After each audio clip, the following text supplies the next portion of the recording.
ሰበር መረጃ በአዲስ አበባ አስቸኳይ ሰላማዊ ሰልፍ መጠራቱ ተሰማ። ሰላም ጤና ይስጥልኝ ውድ አድማጭ ተከታታዮቼ እንደምን ሰነበታችሁ? አክብሮታዊ ሰላምታዬ በያላችሁበት ይድረሳችሁ እያልኩኝ የዕለቱን አጫጭር መረጃዎች ወደ እናንተ ወደ አድማጮች ይዤ መጥቻለሁ። የተለያዩ አጫጭር መረጃዎች እንዲደርሳችሁ ቻናሉን ሰብስክራይብ፣ ላይክ እና ሼር በማድረግ ቤተሰብ ይሁኑ። ቀጥታ ወደ መረጃው።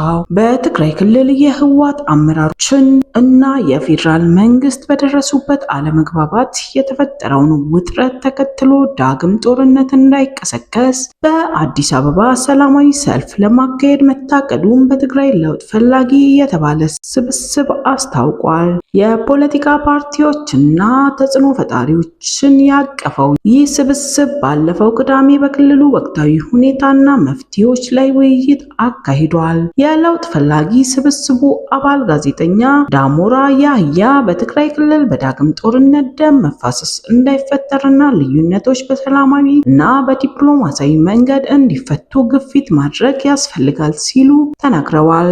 አሁን ያለው የህወሓት ቡድን የትግራይን ህዝብ እንደማይወክልና በክልሉ እንደሚጀመር እየተሰጋ ያለው ጦርነት የውጭ ኃይሎች ድጋፍ እንዳለበት ለዓለም አቀፍ ማህበረሰብ እና ለኤምባሲዎች ለማሳወቅ በቀጣዮቹ ሳምንታት ሰላማዊ ሰልፍ እንደሚካሄድ ገልጸዋል። የባይቶና አባይ ትግራይ ፓርቲ አባል ዶክተር ጸጋዘአብ ካሱ በበኩላቸው የክልሉ ነዋሪዎችና ወጣቱ ጦርነት እንደማይፈልጉ ተናግረዋል። ባይቶና በፌዴራል መንግስትና በትግራይ አመራሮች መካከል ያለውን ችግር ለማቀራረብ ጥረት እያደረገ መሆኑንና መንግስት በክልሉ የሚሰጣቸውን አገልግሎቶች እንዳያቋርጥ የማድረግ ስራዎችን ውጤታማ እንደሆኑለትም ተናግረዋል።